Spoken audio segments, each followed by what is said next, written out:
We now have a Thorncraft platform in our jungle forest. This has been an arduous 4-hour journey to make this and what we needed here. I've done Thorncraft a lot on my channel in previous modded series, so I decided to do this sort of stuff off camera. It's fairly easy stuff. If you would like to learn some more about it, then I do have a... in the Mage Quest series, we focused on a lot of Thorncraft in the earlier episodes of that. If you would like to see the condensed version that I did over the last 4 hours, here you go.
But now, what we are going to make is a Golemancer's bell, like this so.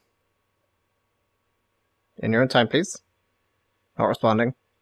Okay, so it seems like the Golemancer bell is crashing the game for some reason. Don't entirely know why. I don't think anybody else has tried to build it yet, so we can't really troubleshoot the issue. I don't have access to any of the kind of back-end servery stuff to make any changes anyway.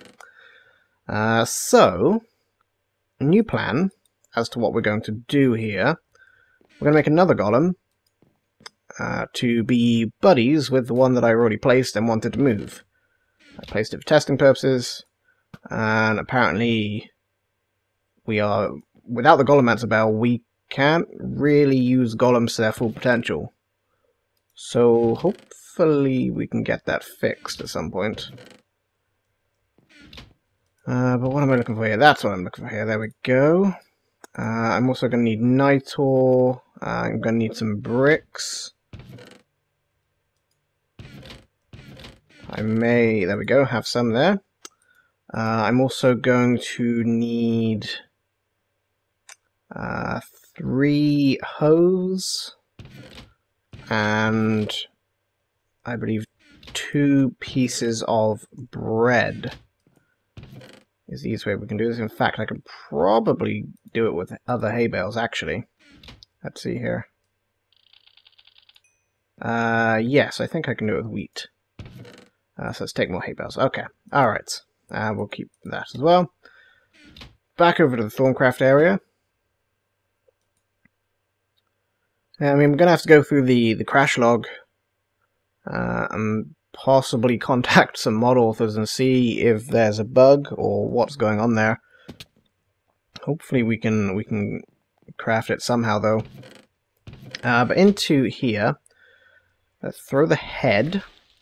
We are also going to throw in some wheat, apparently.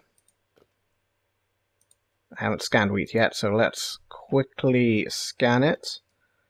So I know what I'm throwing in here. 2 of each, and I need, I believe, 4 for this. Let me double... Oh, no, in fact, I don't need any for this. No, I don't need the wheat for this at all. I need for this trap doors. 4 of those. And then 1 hay bale. Okay, so let's throw in these 4 guys. 1, 2, 3, 4. Throw in that. Okay, that didn't.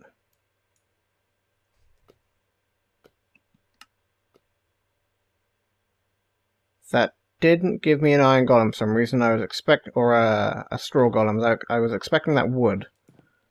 Let's find some more heads to use. Okay, let's throw in another head.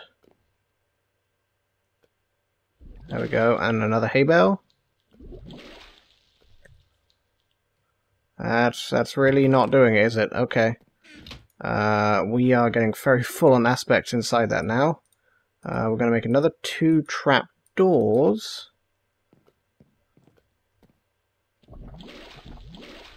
And we're going to quickly check the phenomenon. So we need 4 Spiritus, 4 Motus, and 4 Humanus. Spiritus and Humanus coming from there. And the trapdoor supplying us with Motus. Or it should be. Motus. No, Motus. I literally made one, like, earlier today. Yeah, 1 on each trapdoor. So this... maybe I didn't throw in enough trapdoors? I'm not sure, but we got that now, that's good. Okay, we're going to go over to here. And whenever I look at this, it turns into unnamed -1. So I don't know what's up with that. We're going to make a blank golem core, which we can craft just fine. Then into here, we are going to throw 5 Messis and 5 Meto. So what we're first going to do is make some hose. We want 1, 2, 3. Okay, let's also throw some stuff in here that I don't particularly need right now. Okay, we're also going to clear this, just because it's probably full of crap after our little mistake there. There we go. Let's grab a bit more water, and try not to die, because there is a zombie, or there's something down here. I don't have my bucket on me. Okay, up we go. In your own time. Game, there we go, thank you. 1, 2, 3, and then we need 4 Messis, right? Or maybe 5? I think it's 5, okay. And then the Golem Core. Alright, Golem Core of Harvest, excellent, okay. We're going to get some gold, get some redstone. We're then going to go over to here. We're going to throw this iron in here, there we go, and throw this glass in here, there we go. Then we're going to put the mana steel in there, and the mana glass in there, and there. Hovering hourglass. Alright. So what I've got set up, past the skeleton here, is this little guy. Another one of these smelteries here. Let's have a look down here. I should have broke that with a shovel. I've learned, actually, that the shovel allows you to not take, or not cause those to turn into those stupid slime things. But anyway, down here, we are going to place ourselves, as you can see, we have all of our ore berries moved up here. We're going to place down the golem, and we're going to give him the animation core of harvest. He will now run around and harvest all these ore berries. Okay, up here we are going to put a hopper hock. It can pick up those ore berries and put them into our smelter here, which I actually made a little bit larger than our one in the tree. Obviously it's on the ground, it can support more weight. In fact, we can't see those in there because I do need to fill it with lava. I forgot about that preparation part that I was meant to do. Alright, we've got a bit of lava in there now, and you can see they look like blocks because they don't render the seeds properly in there. We have 2 copper, 1 gold. So as our mana berries grow down there, the golem will automatically harvest them, automatically drop them, because he doesn't pick them up. The hopperhock will pick them up and pop them into here. Now what I'm hoping, I never tested this, I was meant to and I completely forgot. What I'm hoping we can do is get them to go into a chest above the hopperhock, as that will allow a bit more of a buffer. Okay, you know what? I think we're making aluminium brass. That worries me, because I think we're going to have something that's combining with something else in here. Molten aluminium, so aluminium and copper mixed together make aluminium brass, which is a bit of an issue that I wasn't quite anticipating. So we may need to work around that somehow. Alright, so we have a couple of ingots of various things. I don't know if the molten aluminium brass will actually turn into an ingot. I assume it will, based on the tooltip saying there's one ingot available in there. So we're going to go around to the side here. We have the hourglass hovering there already. I think we need 5 in here. So I'm going to put 5 in there. It's going to roll over and not do anything. Oh, it pulls that time. Okay, excellent.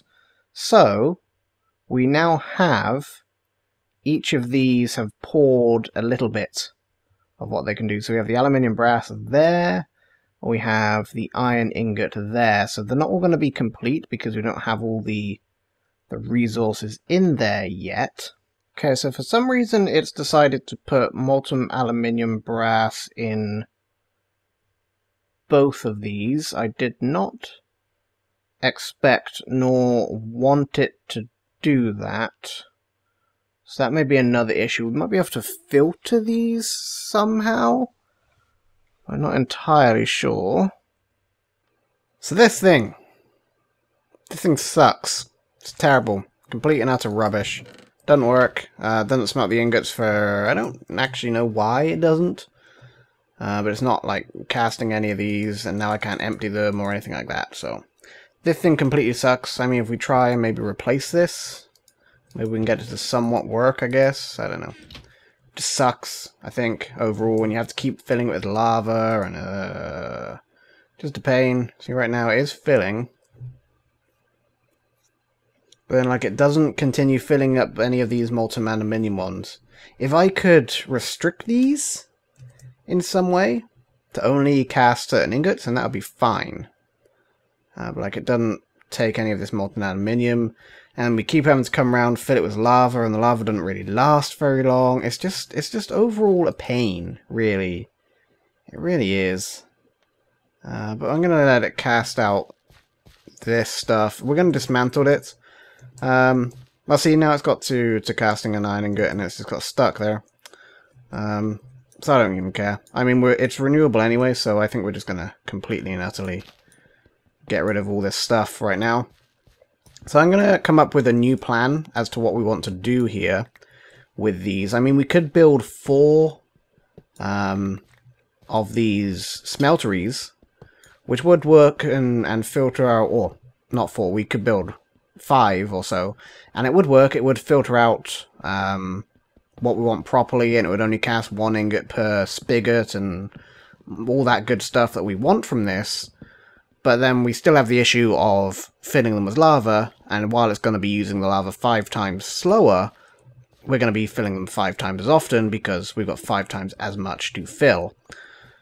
So I think we're going to forego this whole seared brick smeltery idea at all, unless any of you guys in the comments can come up with a good idea on how we could re-implement it in a little bit better of a way. We are still, however, going to keep our hopperhock and our downstairs bean factory, because I do have a couple of other plans that we can actually implement here instead. So the idea is, we are still going to have this hopperhock here, but instead of feeding his items into a into an infernal furnace, or not infernal furnace, the Tinker's smeltery doohickey, he is instead going to be filtering all his items into a vanilla furnace. Because that's just going to work better, it's going to give us the ingots, it's not going to make any alloys. The furnace we can fuel just with regular old coal, we don't have to run back one at a time with a lava bucket, we just put a stack of coal in there and forget about it for a while. I just think it's going to work a lot better. We do, however, need to think about how we're going to get the items into the top of the furnace. I suppose what we can do, instead of having this chest implemented up here, we can just use hoppers for that part, as the entire thing is going to be, there's only ever going to be 5 different types of items in here, so they should all line up somewhat, if you know what I mean. Then we're going to put that there, and let's put a chest up here for the fuel. So that's going to be how that's going to work now. This should still pick it up even though it's 1 block higher. In fact, you can hear or see that it is doing so as well. And we're getting some stuff in there. Let's go grab it some fuel so we can set it running and keep everybody happy. The only problem with having that there is the hopper hock is filling that chest, so we'll get rid of that for now. We only want the hopper hock to fill the one above it. That chest went away, but I'll pick it up later. So we'll put that in there instead, and then that can filter in. Let's grab the chest. Unless maybe we can put the fuel in from the top. I don't think we can. No, I didn't think we could. Vanilla rules, still. But yeah, this now is going to work, and we can put all these spare beans in here as well. You'll hold a stack of beans of each kind, and it'll just work nicely, I think. We're not casting the ingots directly, we are going to be casting the nuggets of the items, but then the nuggets we can either cast into ingots with an auto, or make into ingots with an auto maker, or we can just throw the nuggets in to use in recipes and stuff. That's absolutely fine. And just to get you guys acquainted with the last few changes between episodes, this is now feeding eggs, feathers, and the cooked eggs into one barrel. This guy actually outputs automatically when it crafts something, so it's outputting to the open crate, which is then dropping on the ground. The hopper hock inside there is picking it up and putting it into that barrel. So whenever I need food, I can just come along, grab it from the barrel. Castle Stomping suggested we can put Mossy on our iron lumber axe here. This is my old one, which I thought I lost. This is my new one. So I did put moss through on there. Works really nicely. So it does regenerate, which is really good. I believe somebody else called Chris mentioned it at some point as well. Moss on something or another. We do want to make some kind of pick. Ideally, I would like some kind of multi-purpose tool that works on dirt and stone, at least. I don't know. Something, because I know if you use dirt, then you avoid spawning those stupid slime things that are the dirt slime blokes. I don't like those. So I know if you use a shovel, you can avoid that.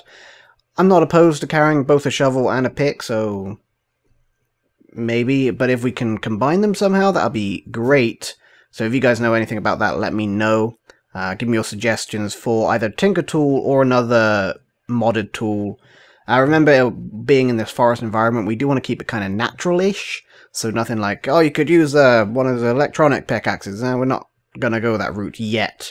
In our second base, which will be more technological, we will go that route. But now, I do want to get this episode rendering. I know I haven't given you a Crackpack episode over the weekend here, so I do want to get it edited nice and quickly, and then uploaded and all that good stuff for tomorrow. So I'm going to have to end it here. As always, thank you guys so much for watching, and I shall see you all in the next episode.